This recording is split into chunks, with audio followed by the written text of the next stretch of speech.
Twitter is responding after falling victim to one of the most significant cyber hacks ever. The social media giant says that hackers were successfully able to post fake messages on several high-profile accounts, including those of Joe Biden, Barack Obama, Jeff Bezos, Elon Musk, and Kanye West. In response, Twitter limited functions for all verified accounts, though most of them have since been restored. And now the company is warning it may take further action. Joining us to talk about this serious security breach, we have CNET senior producer Dan Patterson joining us. Dan, welcome. So explain this to our audience. Was it Twitter's system that was breached or the account information of those public figures?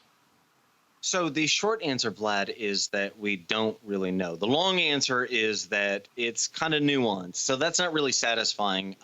The details are that after hours and hours of very little or no information, Twitter finally said that this was likely a social engineering attack that allowed attackers or hackers to access at least one personal account. However, CEO Jack Dorsey has come out and said that, look, this was a dark day for Twitter, and this could have been a larger, more systemic attack. So again, we don't really know. But when we say social engineering, this is less of a technical hack, like finding some sort of technical code flaw. It is tricking of a person. So these can be just like a phishing attack or posing as one person when really you're another. So it's all about deception, which makes this attack really hard.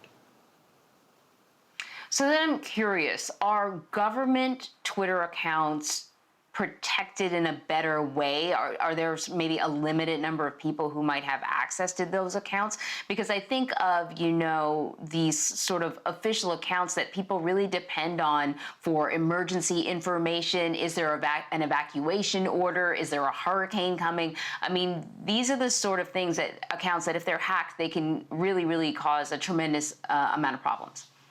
Yeah, in cyber imagery, we call this critical infrastructure. So we would then consider communication sites like Facebook, Twitter, and other social media as critical infrastructure for communications. And again, there's a long answer and a short answer, and really we don't know.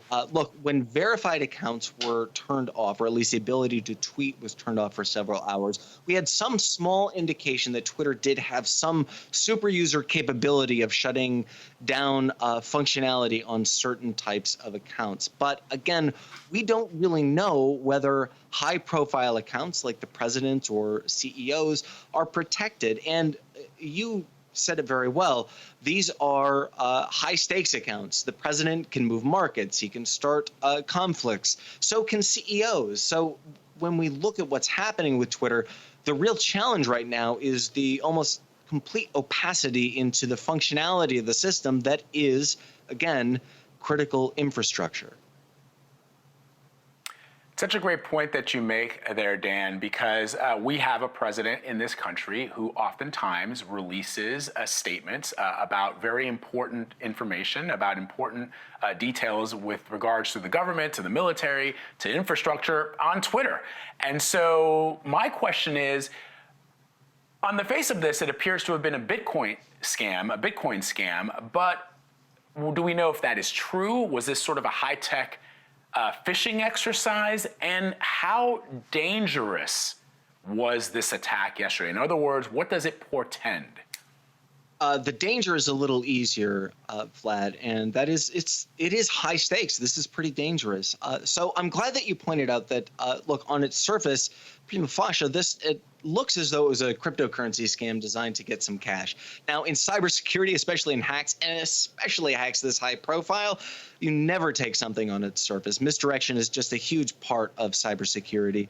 So I can tell you that on dark web forums as well as on Discord chat rooms where hackers chat, right now they are talking about this as being a test of Twitter security systems, and not just their security, but to test their protocols, to see how Twitter will respond and to see how other technology firms respond. In fact, I spoke with people at Google, I spoke with people at Microsoft, and they were very concerned that similar attacks could happen to them and that some industry secrets that are shared between these tech companies could have been exposed. So a Twitter hack isn't really just about Twitter, it's about the entire industry. And again, this is something where we don't want to speculate about the motives, and we do see that cryptocurrency was something that at least superficially appeared to be a motivation, but it was so obvious that I think within the InfoSec world, almost nobody takes that as the explicit reason this attack happened. But again,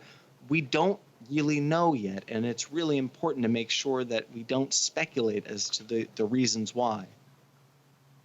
So, Dan, I have a question to ask you about a completely different topic, but just quickly, we don't know who's responsible for this, right?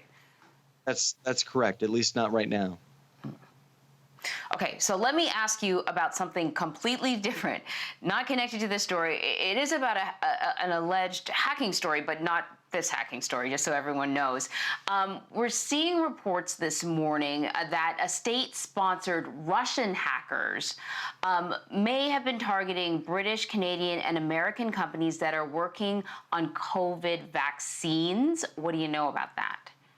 So the United States NSA, as well as intelligence services in Canada, the UK, and others, have reported attribution on this, which is very rare. They almost never do this unless they have overwhelming evidence and unless there is agreement in this evidence. And that's why the other agencies are pretty important here. Is that a group called APT29, that's Advanced Persistent Threat 29, Cozy Bear, which is a fairly well-known Russian hacking group, may have been responsible for extracting this information. Now, again, we don't know the motivation why, and the reason it's important to distinguish these two hacks is that we really don't know the motives on either. However, we do know that APT29 specializes in disruption.